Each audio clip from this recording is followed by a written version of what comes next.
question. Callum has a question for us.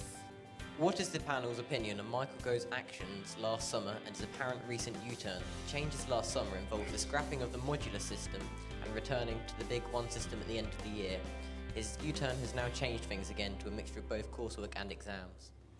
Right, so a change in the way that exams are set and so on, then a change back again. Jane, as a governor, you must be scratching your head over this one. Yes. I'm not sure, Callum, whether the question's really about what do we think about the change and then the U-turn, because that kind of change is always very unsettling and disrupting, or whether the question's about the potential new exam system that Martin Gove is or was propounding there. Well, both about what you think about what he proposed to change it to, and then whether you think the new one is better. Yes. I don't necessarily think it's going to be better or worse. I think it's a change, and I would hope that Martin Gove would have done his homework and that he would have done what I said before, found the evidence for why he's wanting these change. I'm sure Martin Gove, we don't have to like particularly Martin Gove, what he stands for, the Tory party, that's irrelevant. But I'm sure Martin Gove himself wouldn't have just sort of woken up one morning and said, I know, let's do this. So long as he'd done his homework and the changes were for good reason, I think perhaps we did need to look at them. However, even if he had done his homework and he'd recognised that what he was suggesting was going to have benefits, he didn't do a very good job on communicating that and selling it to us. From the education point of view, I saw you slightly shake your head there. I mean, what's been the reaction? There has been all this chopping and changing. I think politicians, when you get a new minister, it's a bit like a new head in a school sometimes. You've got to change something to leave your mark. I'm pleased that he does appear to have listened to some of the profession at least, and I hope he'll continue to listen to some of the profession. But we are left bemused in all sectors, I'm sure, that politicians come in, and I'm sorry there are some in the room, aren't they? But they come in and they need to leave their mark, and they need to seem to make a change, whether it's a good or bad. Isn't always here there, is it? We have a local politician here. David, are you going to defend this? No, I'm not going to defend it. I'm glad you didn't ask me what do I think of Michael Gove. That's another question. I think you've hit the nail right on the head. I think we do think we know best and we don't listen enough. We consult, but we don't consult.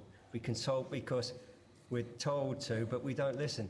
And I think I'm glad that it was stopped when it was. I'm glad it didn't progress onwards because it was a fudge. It was a muddle up, and it didn't take the people along. They didn't speak to the people who know about it. They didn't speak to the teaching staff. They didn't speak to yourselves, and really it was too much too soon. And it always happens, especially when you change colours of government.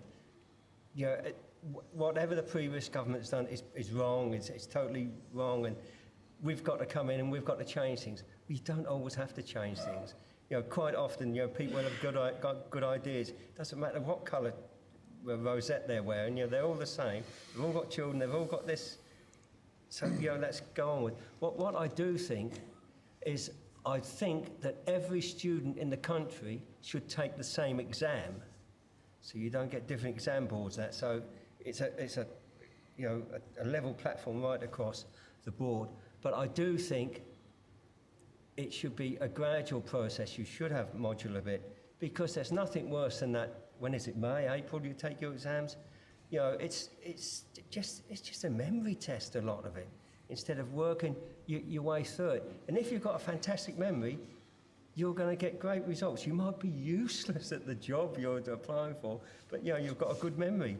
And I think you've got to adapt and you've got to find a level playing field. And I think if they're thinking of changing exam systems, speak to people. Find out what you want. Find out what the teachers think best. Don't just think hang on, we're the government, we're the cabinet, we know best, because you don't always. I'm going to find out what the business perspective is on this at the moment. But Callum, did you and the other students, did you sit there watching the news and reading the papers and wondering what on earth sort of exams were going to be set in the future? Yes, I spoke to my friends quite frequently about it, and we all said, guys, what on earth's going on? Because we all knew that we'd sit our modular exams, and we were happy with that, but then we were thinking, do the next year know what they're doing? So obviously we went and asked them. They had no idea. They said, well, I don't know, there's been all this change. But I agree with you, they should keep what we have because it's working well. And also I support your point where you said if it's all done at the end, it's like a memory test. There's statistics saying 10% of what you revise is in the exam. If you don't remember that 10% at the end of that exam, you're not going to do very well. With this modular, you have controlled assessments, which give you points and a percentage towards your end grade. With this, you can work towards it. You can then get a secure grade, and then the end exam will help you get the grade that you need. But I think that system would be so much better than an end-of-term memory test.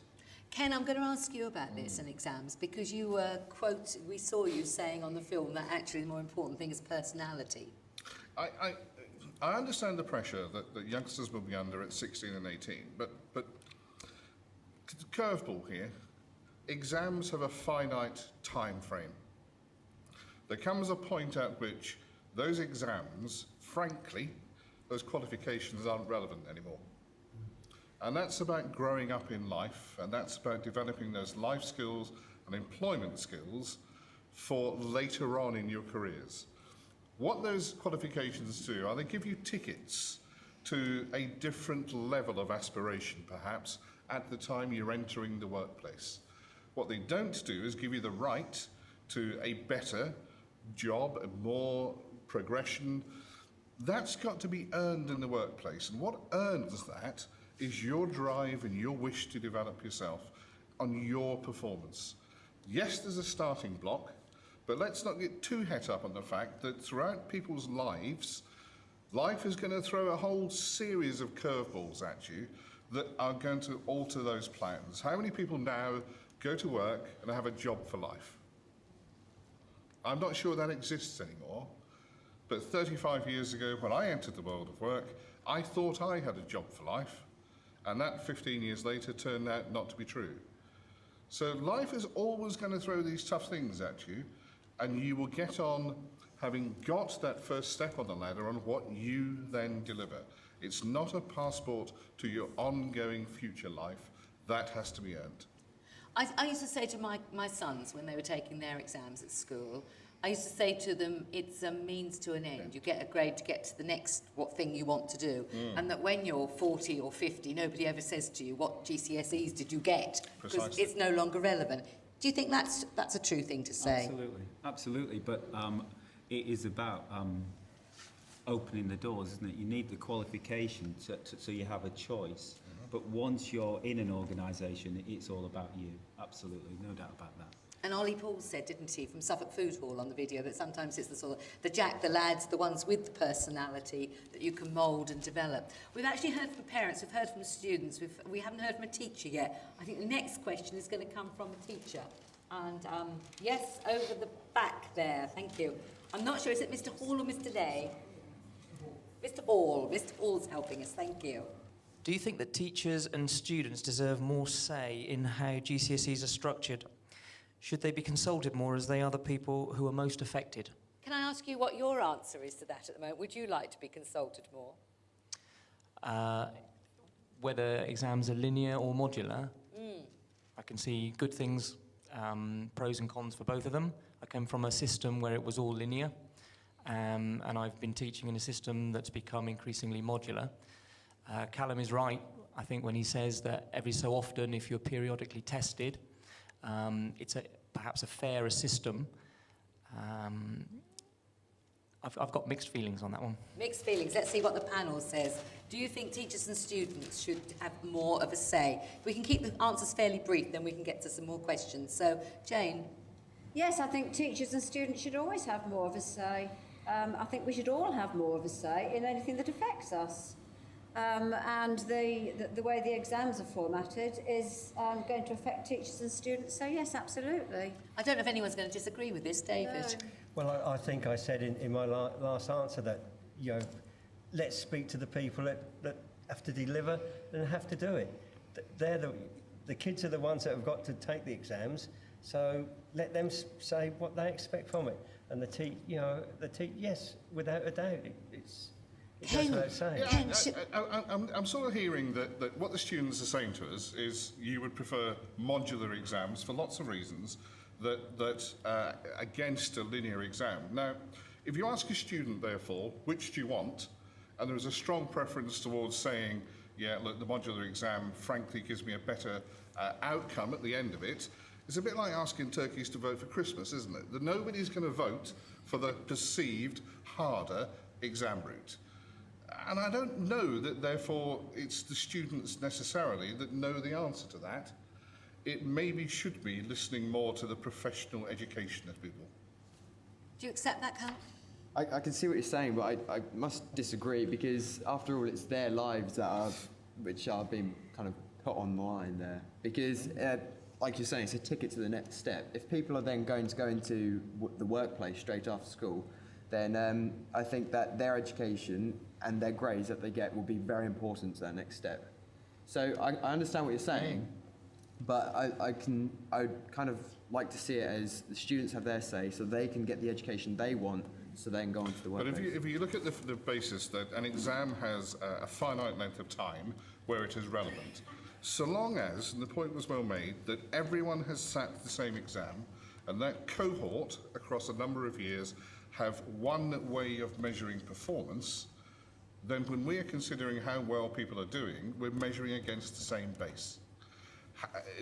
Naturally, as a human being, if I can get a B in something by following one route and an A by following another route, I think I'll have the A route, thank you very much. But life isn't like that.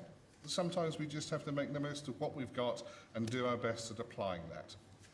I agree that the students should get used to the change, but I still think the modular route would be so much better, because, like I was saying, it's a fairer system. And you were saying about experience, but I was talking about the first ticket into, like you said, the ticket into the workplace or the education. Then you gain the experience to then move on to another job. Like you're saying, you don't have a job for life. No, but the ticket will be the same no matter who you are. Let's ask Alan, as principal of the Sixth Form College, Suffolk 1. What do you think? Do you think the teachers... I'm a bit more chilled out students? about this one. I don't think... I think you just have to set the rules. And I think good teachers, regardless of whether it's a modular exam or a terminal exam, inspire students and have high expectations, and the students in those classes do well. But I'm not certain that everything is in life is you leave it until the end for a big test. I think you should be put under pressure. You need to be stressed at time to perform.